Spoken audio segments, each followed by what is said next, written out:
பழியை அல்ல, இரக்கத்தையே விரும்புகிறேன். இது இயேசு கிறிஸ்துவுக்குள் பிரியமான என் சகோதர சகோதரிகளே, இந்த நிமிட நட்சத்திரக்கு இயேசுவின் நாமத்தில் நான் உங்களை அன்போடு அளிக்கிறேன். பழியை அல்ல, இரக்கத்தையே விரும்புகிறேன்.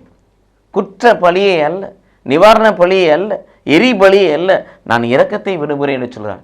ஏனென்றால் பலவிதமான பழிகளை பழைய ஏற்பாட்டில் ஒப்பு கொடுத்தார்கள். எந்த பழியினாலும் அவர்கள் விமோச்சனம் பெறவில்லை, விமோச்சனம் அடையவில்லை, பாவ மன்னிப்பை அடையவில்லை, பரிசுத்தம் அடையவில்லை. மீண்டும் மீண்டும் மீண்டும் மீண்டும் அவர்கள் பாவம் செய்தார்கள். இந்த பலியிடல் என்பது திருச்சட்டத்துக்குள் காணப்படுகிறது, நியாயப்பிரமாணத்துக்குள் காணப்படுகிறது. திருச்சட்டமே பாவம் செய்வதற்கு வலிமை கொடுத்தது என்று சொல்லி பவுலடியார் சொல்லுகிறார்.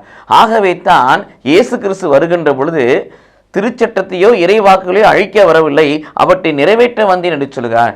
ஆகவே இந்த பலியை நான் விரும்பவில்லை, திருச்சட்டம் காண்பிக்கிற இந்த பலியை விரும்பவில்லை, இந்த பலியினால் விமோசனம் கிடைக்கவில்லை, நான் இரக்கத்தையே விரும்புகிறேன்.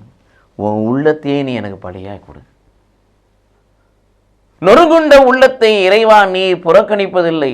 நொறுங்குண்ட நெஞ்சமே கடவுளுக்கு ஏற்ற பலி. ஒரு மனிதன் தான் செய்த பாவத்திற்காக மனம் வருந்தி கதறி அழுது ஆண்டவரே என் பாவங்களை மன்னியும் என்று சொல்லி ஆண்டுடைய சமூகத்தை தன்னை அர்ப்பணிக்கின்ற பொழுது, ஒப்புடுகின்ற பொழுது, அறிக்கை செய்கின்ற பொழுது அவன் உள்ளம், காயத்தோடு கூடிய அந்த உள்ளம், மனத்தொயிரோடு கூடிய உள்ளம் கடவுளுக்கு ஏற்ற பலியாய் மாறுகிறது. இந்த பலியை கடவுள் விரும்புகிறார்.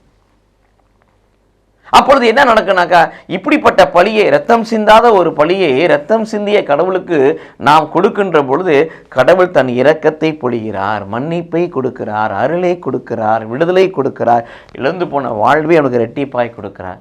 அதனால தான் ஏசாமி சொல்றார், பலியை அல்ல என் இரக்கத்தை கொடுக்க விரும்புகிறேன். ஆகவே வந்து உன்னை எனக்கு அர்ப்பணி என்று சொல்லி இந்த நாட்களே கடவுள் அழைக்கிறார். நாம் நம்மை அர்ப்பணிப்போம், நாம் பாவங்களை அறிக்கை செய்வோம், பாவ மன்னிப்பு நிச்சயத்தை பெற்றுக்கொள்வோம், இயேசு கிறிஸ்துவினால் கழுவப்படுவோம். அவருடைய இரக்கத்தை பெற்றுக்கொண்டு இந்த பூமியிலே ஆன்மா வாழ்ந்திருப்பது போல எல்லா வகையிலும் வாழ்ந்து சுகமாக இருப்போம். கடவுள் நம்மை ஆசீர்வதிப்பாராக. ஆமென்.